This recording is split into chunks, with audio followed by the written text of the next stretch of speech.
আজকে আমার ডিনার একটা স্পেশাল খাবার ছিল। সেটা হচ্ছে আপনার মুরগির যে পা, গলা আমার কাছে খুবই ভালো লাগে অ্যান্ড এটা আম্মু সবসময় স্পাইসি করে রান্না করে। অ্যান্ড তার পাশে ছিল হচ্ছে আপনার সবজি, বিভিন্ন সবজিটা রান্না করেছে। অ্যান্ড আমার কাছে খুবই ভালো লাগে এই মুরগির হাত, পা, গলা।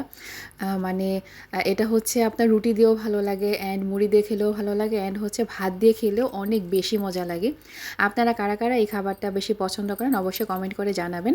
অ্যান্ড অলসো এই খাবারটা হচ্ছে আপনার মুরগির হাত, পা, গলা এগুলো আসলে আমাদের এলাকায় আপনার লাউ দিয়েও রান্না করে অ্যান্ড মিষ্টি কুমড়া দিয়েও রান্না করে থাকে। ওগুলো দিয়েও খুবই মজা লাগে। আপনারাও কি এইভাবে খেয়ে থাকেন বলেন তো? যদি খান তাহলে অবশ্যই কমেন্ট করে জানাবেন।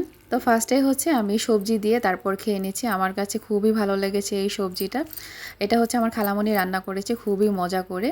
অ্যান্ড এর মধ্যে ছিল হচ্ছে চিকেন, গাজর, বিভিন্ন রকমের সবজি ছিল আর কি, যেটা আর কি ভেজিটেবল বলে। এটা পোলাও দিয়ে আসলে খেয়ে থাকে, বাট আমি হচ্ছে ভাত দিয়ে খাচ্ছি, পোলাও খাইনি আমি।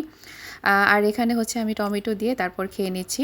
আমার কাছে খুবই ভালো লাগে এভাবে টমেটো কেটে, তারপর শসা কেটে, লেবু কেটে খুবই ভালো লাগে ভাত দিয়ে খেতে। আপনারাও কীভাবে খেতে পছন্দ করেন আমার মতো?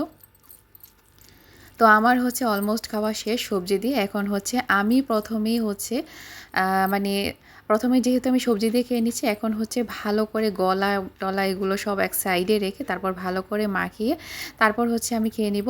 আর এই যে দেখছেন ফার্স্টে আমি যেটা দেখাচ্ছি, ছোটোবেলা থেকে এটার নাম আসলে আমরা প্রজাপতি দিয়েছি। প্রজাপতি বলে বলে এটা আসলে খেয়ে থাকি। আম্মুকে বলি যে একটা প্রজাপতি দাও, 2টা প্রজাপতি দাও। তো এইভাবে বলে আসলে খেয়ে থাকি।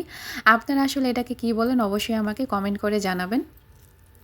অ্যান্ড তরকারির মধ্যে মোস্ট ইম্পর্ট্যান্ট পার্ট হচ্ছে আমার জন্য আলু। এই আলু না খেলে আমার কাছে ভালো লাগে না, কেন জানি। আলু আর ঝোল আমি অনেক খাই, আমার অনেক ভালো লাগে। স্পেশালি হচ্ছে আপনার গরুর মাংসের ঝোলটা আমি বেশি খাই, কারণ গরুর মাংস আমার সবসময় ফেভারিট। গরুর মাংসটা আমার সবসময় ভালো লাগে। আর এরকম একটি এলাচ যদি আপনি মুখে দিয়ে ফেলেন তাহলে দেখবেন পুরো খাওয়াটাই একদম শেষ হয়ে যাবে। তো অনেকে আছে যে কাঁচামরিচ দিয়ে ভাত খেতে অনেক বেশি পছন্দ করেন, আমার কাছেও খুবই ভালো লাগে। বাট যদি আপনার নাগামরিচ যেটা বা বোম্বাই মরিচ যেটা, সেটা দিয়ে খেলে আসলে বেশি ভালো লাগে। আর এই লেবুর ছিলকাটা আজকে এত পরিমাণ মজা ছিল, আমি আজ আসলে ফার্স্টে কামড় দিয়ে দেখি যে এটা আসলে তেতো কি না, বাট এটা আসলে তেতো ছিল না, এটা খুবই মজার ছিল। অ্যান্ড আমি আসলে পুরোটাই লেবুর ছিলকা রসটা ভালো করে চিপে তারপর হচ্ছে খেয়ে নিয়েছিলাম। বাই দ্য ওয়ে, আপনাদের এখানে আজকে ঠান্ডা পড়েছে কেমন সত্যি করে বলেন তো? আমাদের এখানে তো ঠান্ডা পড়েই না এখন। মানে মনে হচ্ছে যে গরম চলে আসছে আর ঠান্ডা পড়বে না। বাট আল্লাহই জানে যে কোনো শৈত্যপ্রবাহ আসলে সামনে আসছে কি না। তো গলা থেকে একটু একটু করে মাংস চিড়ে তারপর হচ্ছে আমি এখন অল্প অল্প করে ভাত খেয়ে নিব। খুবই মজা হয়েছিল। এটা আসলে স্পাইসি করে রান্না না করলে ভালো লাগে না।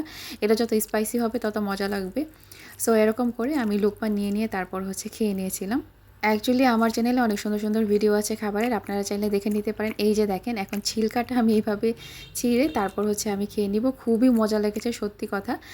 মানে এই লেবুর ছিলকাটা আপনারা কারা কারা পছন্দ করেন এই লেবুর ছিলকাটা? আমাদের বাসায় আমরা সবাই খাই লেবুর ছিলকা, স্পেশালি হচ্ছে আমার আম্মু খায় এই লেবুর ছিলকাটা, খুবই ভালো লাগে। অ্যান্ড আজকের তরকারিটা খুবই মজা হয়েছিল।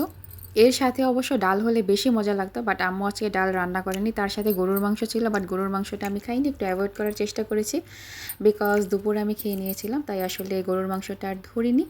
সো এইভাবে করেই আমি পুরো আমার ডিনারটা শেষ করে নিয়েছিলাম। অ্যান্ড একটু একটু করে শশা কামড় দিয়ে নিচ্ছিলাম অ্যান্ড প্রজাপতিটাও কামড় দিয়ে নিচ্ছিলাম। আজকে পুরো প্রজাপতিটাই একটা লুকমার ভিতরে নিয়ে তারপর হচ্ছে আমি খেয়ে নিয়েছিলাম। খুবই মজা লেগেছে, কচকচ কচকচ করে তারপরে খাচ্ছিলাম আমি। আমি মনে করি যে এটা আসলে মোস্ট অফ দ্য বাচ্চাদের হচ্ছে অনেক প্রিয়। এটা আসলে ছোট থেকে বড় সবারই আসলে প্রিয় হয়ে থাকে, কারণ এটা খুবই মজার।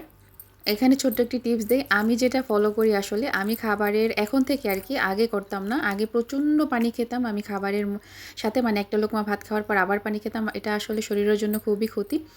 তো আমি আশা করছি যে আপনারাও করবেন। খাবারের 20 মিনিট পরে আপনারা পানি